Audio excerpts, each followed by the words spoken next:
জন্য স্কুলে সব সুন্দরী ও বড়লোক মেয়েরা পাগল ছিল, কিন্তু ছেলেটি গ্রাম থেকে আসা এক সাধারণ গরিব মেয়েকে ভালোবেসে ফেলে। তবে ধনী গরিব এই ব্যবধানের কারণে তাদের সম্পর্কে সবসময় টানাপোড়েন চলতে থাকে। শেষ পর্যন্ত কি হয়েছিল তাদের ভালোবাসার পরিণতি, আজ আমি তোমাদের সেই গল্পটিই বলবো। হ্যালো বন্ধুরা, কেমন আছো তোমরা সবাই? সিনেমা সমাহার চ্যানেলের আজকের পর্বে আমি যেই মুভিটির এক্সপ্লেইন করব তার নাম নেভার গন। মুভিটি শুরু হয় 2015 সালে। ইয়ঞ্জিন নামের একটি মেয়ে পথচারীদের থামিয়ে একটি ঠিকানা সম্পর্কে জিজ্ঞেস করছে। ইয়ঞ্জিন কাকে খুঁজে বেড়াচ্ছে, কেন খুঁজছে, এসব জানানোর জন্য ইয়ঞ্জিন আমাদেরকে তার জীবনের গল্পটি বলতে থাকে। গল্পটি মূলত শুরু হয় 2007 সালে, যেখানে আমরা দেখতে পাই ইয়ঞ্জিন গ্রাম থেকে শহরে যাচ্ছে পড়াশোনা করার জন্য। ইয়ঞ্জিন ছিল খুবই গরিব ঘরের মেয়ে, তার মধ্যে এখন তার বাবা অসুস্থ হয়ে পড়েছে। তবুও সব জমানো টাকা দিয়ে ইয়ঞ্জিনকে তার বাবা মা শহরের ভালো একটি হাই স্কুলে ভর্তি করিয়েছে, যাতে ইয়ঞ্জিন জীবনে ভালো কিছু করতে পারে। এরপর ইয়ঞ্জিন স্কুলে এসে পৌঁছায়। স্কুলের প্রথম দিনই তার সঙ্গে চ্যাং নামের একটি ছেলের দেখা হয়। তবে তাদের দেখা হওয়াটা একদমই ভালো ছিল না, কারণ চ্যাং জোরে বাইক চালিয়ে যাওয়ার সময় ভুল করে ইয়ঞ্জিনকে ভিজিয়ে দেয়। ইয়ঞ্জিন তাকে বকা দিতে যায়, তবে সেই সময় একটি বল এসে ইয়ঞ্জিনের গায়ে পড়তে নেয়। তবে ভাগ্য ভালো চ্যাং বলটি ধরে ফেলে, তা না হলে ইয়ঞ্জিন আঘাত পেত। তাই ইয়ঞ্জিন চ্যাংকে আর কিছু বলতে পারে না। এই চ্যাং হচ্ছে স্কুলের সবচেয়ে ধনী এবং হ্যান্ডসাম ছেলে। স্কুলের সব মেয়েরা চ্যাংয়ের গার্লফ্রেন্ড হওয়ার স্বপ্ন দেখত। এরপর ইয়ঞ্জিনের সঙ্গে মো নামের একটি মেয়ের ভালো বন্ধুত্ব হয়ে যায়। তারপর আমাদের মংশু নামের আরেকটি মেয়েকে দেখানো হয়। মংশু ছিল স্কুলের সবচেয়ে ধনী মেয়ে এবং চ্যাংয়ের ছোটবেলার বান্ধবী। মংশু চ্যাংকে খুবই পছন্দ করত, আর মংশুকে আবার সংমিং নামের আরেকটি ছেলে পছন্দ করত। তবে মংশু তাকে একদমই পাত্তা দিত না। এরপর আমাদের চ্যাংয়ের আরেকটি বন্ধুকে দেখানো হয়, যার নাম জৌজি, যে সবার সঙ্গে শুধু দুষ্টামি করে বেড়াতো। ক্লাসে গেলে ইয়ঞ্জিন দেখতে পায় সে যে সিট পেয়েছে সেটি চ্যাংয়ের সামনের সিট। যাই হোক, ইয়ঞ্জিন ম্যাথে খুবই দুর্বল ছিল, আর গরিব হওয়ার কারণে কোনো টিচারের কাছে পড়ার সুযোগও তার ছিল না। ক্লাস টেস্টে ম্যাথ এক্সামে সবাই অনেক ভালো নাম্বার পেলেও ইয়ঞ্জিন মাত্র 52 নাম্বার পায়। এতে ইয়ঞ্জিনের অনেক মন খারাপ হয়ে যায়। এরপর ইয়ঞ্জিন একটি বই নিয়ে বাথরুমে যেতে নেয়। তখন চ্যাং ইয়ঞ্জিনের কাছ থেকে তার বইটি কেড়ে নেয়।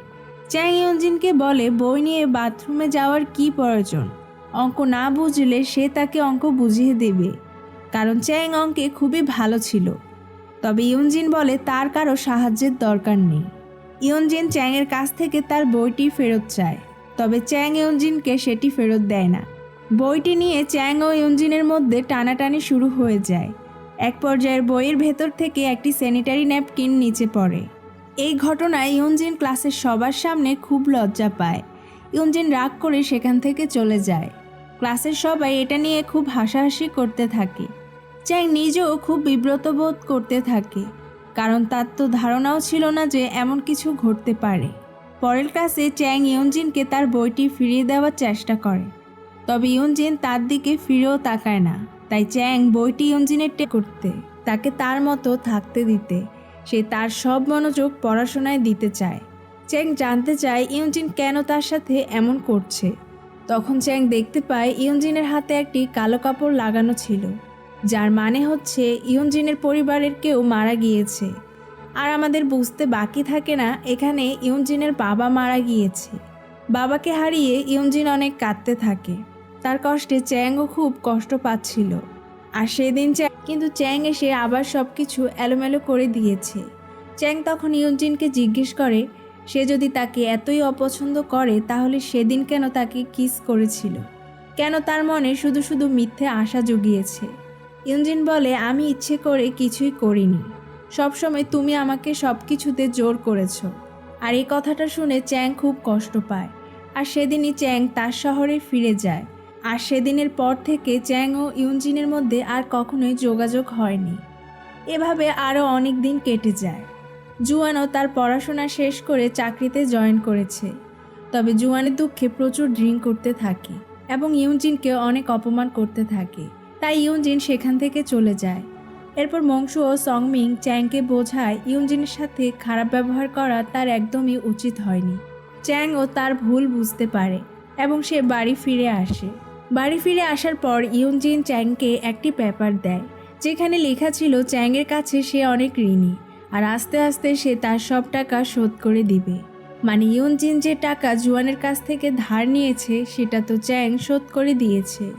তাই ইউনজিন এখন থেকে চ্যাংয়ের কাছে ঋণী। আর এটা দেখে চ্যাং পাগলের মতো চিৎকার করতে থাকে। চ্যাং বলে সেই 2007 সালে প্রথম দেখাতেই সে ইউনজিনকে ভালোবেসেছে আর আজ পর্যন্ত সে শুধু ইউনজিনকেই ভালোবাসে। কিন্তু ইউনজিন এখনও তাকে আপন ভাবতে পারেনি, তাকে একটুও বুঝতে পারে না। তাই তাদের আর একসাথে থাকার কোনো মানে নেই। আর এবার চ্যাং নিজেই ইউনজিনের সাথে ব্রেকআপ করে।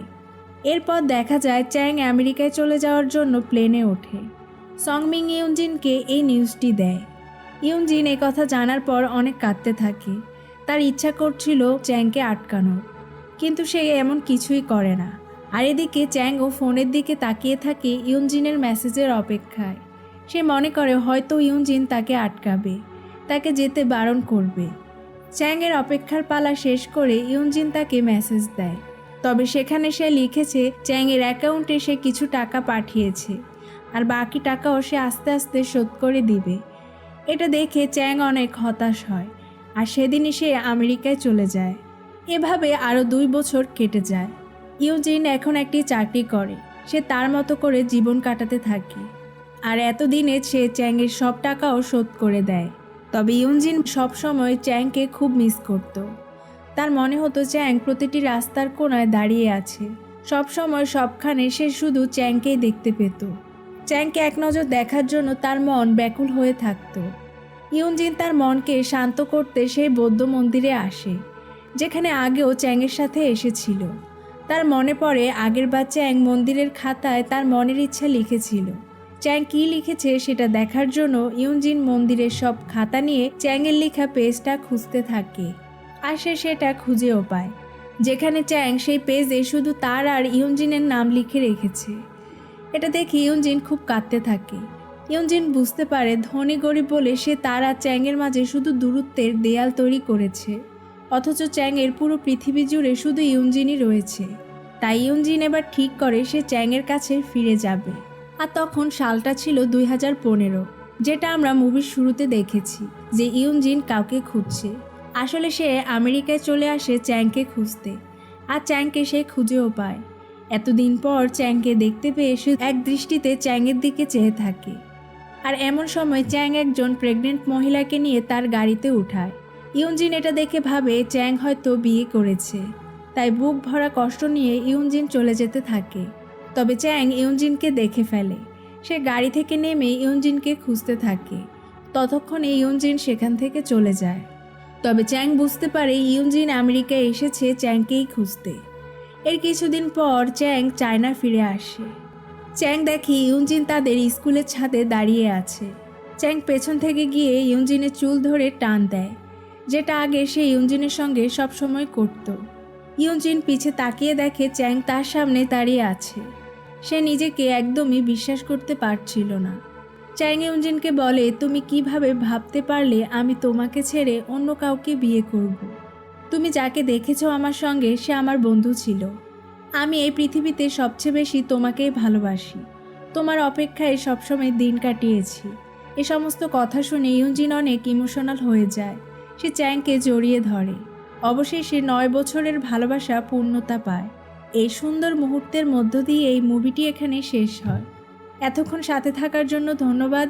ভিডিওটি ভালো লাগলে লাইক করো, বন্ধুদের সঙ্গে শেয়ার করো। এমনই